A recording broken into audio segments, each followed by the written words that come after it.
여러분 안녕하세요. 여의도 펀드매니지 팀입니다.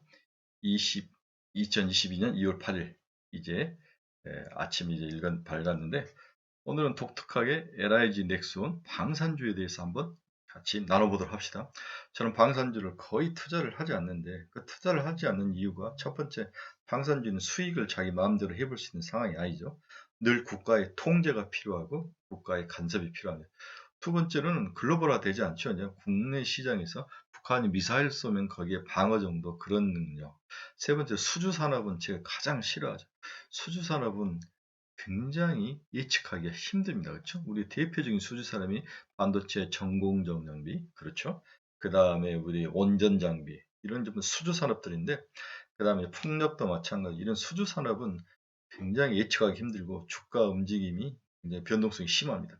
그래서 우리 같은 사람들이 건들기에는 또 큰 트렌드도 형성이 되지 않고요. 이런 면들 때문에 우리가 잘 건들지 않았는데 이제 방상주는 좀 새롭게 봐야 되는 게 아닌가, 그런 생각이 최근에 확 들었습니다. 그래서 오늘은 여러분과 함께 방산주를 같이 한번 나눠보도록 하겠습니다. 구독, 좋아요 많이 눌러주십시오. 자, 결론부터 한번 봅시다. 장기적 측면에서는 매수 영역에 와 있다. 우리가 K-팝처럼 방산도 K-방산이 지금 이루어지고 있는 것이 아니냐, 이런 생각이 하는 거죠. 우리도 이제 K-팝이 국내에서만 놀다가 이제 중국 갔다가 글로벌로 가는 그 시기에 3천억, 4천억, 5천억짜리였던 기업들이 1조 5천, 2조까지 올라가는 그런 확산, 거기에 BTS라는 걸쭉한 애가 나오면서 시장이 확대되고 이 다음 영업력과 다음 이익이 증가하는 그런 과정을 겪었는데, 이 K-방산도 저는 그런 과정이 있다. 물론 이제 제 생각이 너무 비약되어 있지만은 저는 개인적으로 이렇게 봤습니다. 그래서 방산을 굉장히 좋게 본 거죠. 그래서 즉 글로벌화 하면서 시장이 확대될 때 가장 수혜가 전망되는 그 초기 단계에 와 있다. 이게 제가 방산을 보는 기본적인 시각으로 장기적 측면에서 매수 영역이 있다, 이렇게 보고 있습니다. LG 넥슨, 네, 시가총액 몹시다 1조 4천억 정도 수준이네, 그렇죠? 네, 주가가 끊임없이 우상향하는 모습을 보이다가 최근에 한 대 얻어맞는데 약간 헤드앤숄더 모형일 수도 있는데 일단은 전고점을 트라이 할 것 같습니다. 헤드앤숄더 모형을 하다가 또 이렇게 가는 게 중요한데 저는 헤드앤숄더 모형 할 때 여기서 팔아야 되는 거죠. 전고점 정도에 왔을 때는 팔고 그 다음에 하락에서 기다려오면은 장기적으로 투자할 사람들은 길게 보고 투자하는 전략, 이렇게 보여집니다. 동사의 수급추이를 한번 봅시다. 네, 국내 기관들은 꾸준히 좀 사죠. 네, 외국인도 샀다 팔았다 샀다 팔았다 하는 그런 모습. 수급이 아주 A급은 아닙니다. A급은 아닌데 그렇다고 B급도 아니고 이런 종목들은 길게 봐야 할 것 같습니다. 자, 그러면 가장 중요한 게 왜 K방산이 뜨는가? 이게 이제 굉장히 중요하죠. 네, 첫째는 뭐 기술력이 있다는 것은 당연한 거고, 이 기술력을 떠나서 이 방사는 굉장히 정치적으로 중요한 것들이 엮여 있는 거죠. 그래서 글로벌 지정학적 정치적 선택이 한국에게 유리하게 돌아가고 있다. 이게 이제 제가 K방산이 뜨는 그러한 가장 큰 원인 중에 하나로 보고 있는 거죠. 먼저 아랍에미레이트와 사우디는 왜 우리나라에 무기를 도입하려고 하는가? 사우디아라비아는 미국에서 조 바이든 행정부가 들어선 직후인 2021년 2월 인도주의적 재앙이 벌어지는 예멘 내전 참전을 이유로 미국산 무기 수입이 금지시켰습니다. 그렇죠? 금지됐죠, 그렇죠? 네, 사우디아라비아는 예멘 반구를 너무 과하게 초토화시키는 것들이 미국 내부에서 굉장히 영향을 많이 받죠. 또 사우디아라비아는 자구 접경한 예멘의 시아파를 따르는 후티족 반군이 내전을 벌이자 2014년 아랍에미리트한 순위파 연합군으로 박살을 내는 거죠. 그렇죠? 돈을 가지고 이제 많은 무기를 사서 아랍에미리트와 사우디는 순위파입니다. 그렇죠? 이란이 시아파죠. 그렇죠? 네, 이런 시아파 애들하고의 어떤 종교 전쟁에 영향이 미치는 거죠. 여기에 미국이 무기 수출을 금하면서 문제가 발생합니다. 그러자 예멘 후티 반군은 이란에서 확보한 것으로 보이는 탄도 미사일을 수시로 사우디아라비아로 영내에 발사하면서 사우디아라비아를 괴롭히고 있는 거죠. 사우디아라비아는 미국산 패트리어트 미사일만으로는 물량이 부족한 것을 느끼고 있는 거죠. 미사일 요격용 미사일 물량을 확보하려고 러시아 등 다양한 나라에 손을 벌리고 있습니다. 그 전에도 미국산 무기를 사려면 미 의회의 까다로운 승인 절차를 거쳐야 하므로 물량 확보에 항상 초조한 모습이었는데 이때 한국이 쓱 나타나고 가격도 싸고, 그렇죠, 성능도 좋은 그러한 재래식 무기가 한국 시장을 통해서 얻을 수 있다는 거죠. 이런 장점이 있었습니다. 터키는 왜 또 우리나라 무기를 사려고 하는가? 나토 회원국이지만 인권 문제로 미국과 유럽 국가들과 관계가 소원했죠. 또 굉장히 또라이 같은 역할을 많이 하는 거죠. 쿠르드족을 굉장히 탄압을 하고 이러한 것들이 독일과 노르웨이 등 주로 유럽 국가들이 나토 회원국이지만 터키에게 무기를 주지 않는 그러한 모습을 보이면서 터키는 무기가 필요했습니다. 그렇죠? 네, 이러한 것들을 한국의 K방산이 잘 뚫고 들어간 거죠. 폴란드 한번 봅시다. 폴란드는 접경 지역이 벨라루스, 러시아, 뭐 칼리니그라드, 러시아 국가연합을 이루고 여러 나라와 국경을 위협을 맞이하고 있고 우크라이나와 국경을 맞대고 있는 거죠. 이런 면에서 자국의 방위가 굉장히 필요한 상황입니다. 항상 폴란드 2차 세계대전 때부터 그 러시아 침공, 독일의 침공 여러 가지 어려움이 있었기 때문에 굉장히 방산이라든지 이런 방위 체제에 대해서 관심이 많고 그 부분에 트라우마가 있기 때문에 뭔가를 방어하는 노력을 많이 합니다. 여기에 우리나라 무기 체계가 맞아 떨어들어간 거죠, 그렇죠? 네. 그럼 호주는 왜 살려고 그래요? 호주는 역시 중국 때문에 그러죠. 중국에 대한 경제적으로 K9 자주포를 대거 구입을 했습니다. 인도도 또 중국과의 국경 문제, 그렇죠? 중국과의 국경 문제를 보려는 인도는 중국에 대해서 본격적으로 제약을 하는데 여기에 미국이 주도하는 인도 태평양 동맹에 적극 참여를 하면서 중국을 견제하죠. 여기에 인도 태평양 동맹에서 한국도 끌어들이려고 노력을 하고 한국의 무기를 인도에 팔아먹을 수 있게 또 허락을 해주면서 살살 꼬시고 있는 그런 상황입니다. 이러한 글로벌 지정학적 정치적 선택이 한국 K방산에게 굉장히 유리하게 돌아가고 있다고 볼 수 있습니다. 동사가 그동안 주가가 좀 물론 크게 보면 우상향을 하는 모습을 보였는데 그렇게 또 크게 상승하지 못했던 이유는 동사는 2021년 3분기 잔고 기준으로 6조 7,570억의 잔고를 가지고 있는데 이 중 수출 비중이 45% 안팎이었습니다. 무려 3조 원의 수출 잔고에도 불구하고 동사의 올해 수출 비중은 5%로 2018년 15%에서 3년째 하강 중이었습니다. 그러니까 18년, 19년, 20년은 굉장히 수출이 늘어나지 않았다는 거죠. 21년부터 늘었는데 그 이유는 팬데믹에 대해서 공기가 지연이 되고 현지화 설계를 하고 로컬라이제이션에서 많은 것들이 이루어지면서 수출이 많이 이루어지지 않았죠. 왜냐하면 이 수출이 수익에 큰 영향을 미칩니다. 그렇죠? 네. 그래서 2022년부터는 2021년부터 지금 턴어라운드 하기 시작하는데 본격적으로 2022년부터 동사의 무기 수출이 크게 증가할 것이다. 글로벌로 증가할 것이다. 글로벌은 수익이 좋다. 이런 면에서 동사의 매출과 수익에 지대한 공헌이 수출에 달려 있다. 그 원년이 2021년 하반기이고 2022년부터 본격적으로 나타날 것이다. 이렇게 정리를 해볼 수 있죠.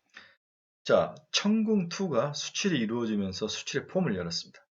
2021년 11월 17일 아랍에미리트 정부가 트위터를 통해서 35억 달러 규모의 천궁2 구매 의사를 밝혔습니다. LIG 넥슨은 이 중에서 2.6억 규모의 천궁2 중고도 미사일을 수출 계약을 아랍에미리트 TTI사와 체결을 했습니다. 전체 프로젝트는 36억 달러인데 이 중 약 62%를 수주하고 나머지는 하나 시스템과 하나 디펜스가 수주를 했죠. 그렇죠? 레이더나 이런 것들. 이번 수주는 동사의 연간 매출을 상회하는 수준입니다. 다만 해당 수주는 이미 언론 등에 많이 보도되면서 주가에 이미 선반영되어 있는 측면은 확실히 있습니다.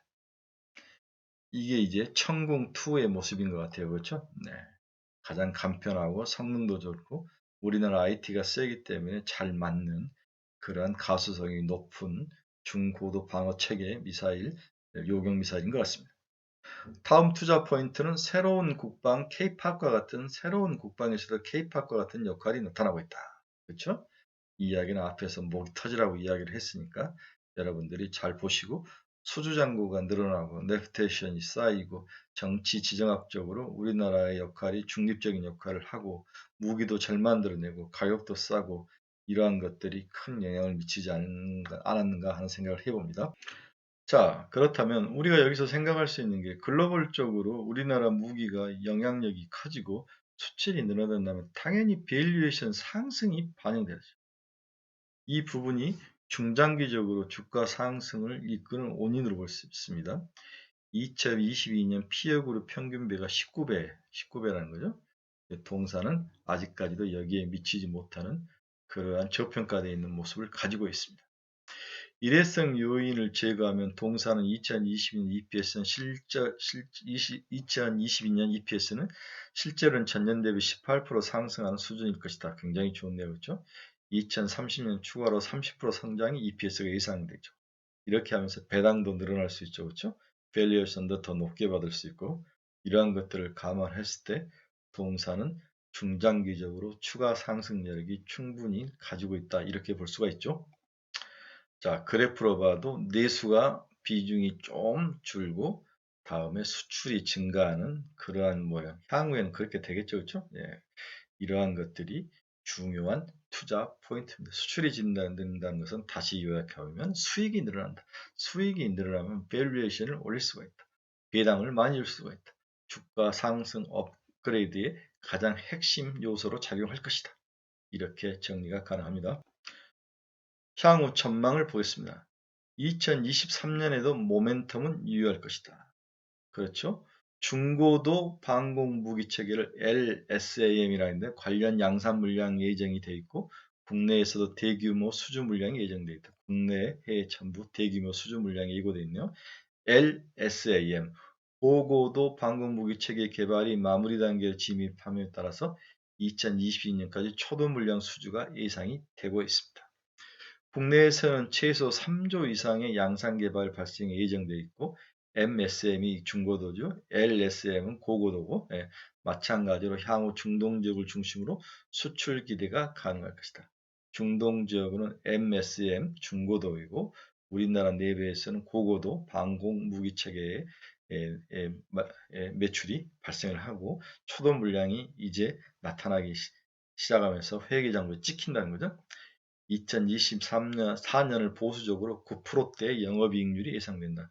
네, 싱글 디지트 뒤쪽에 싱글 디지트의 9%대의 영업이익률이 나오는 굉장히 좋은 실적 증가가 예상이 됩니다.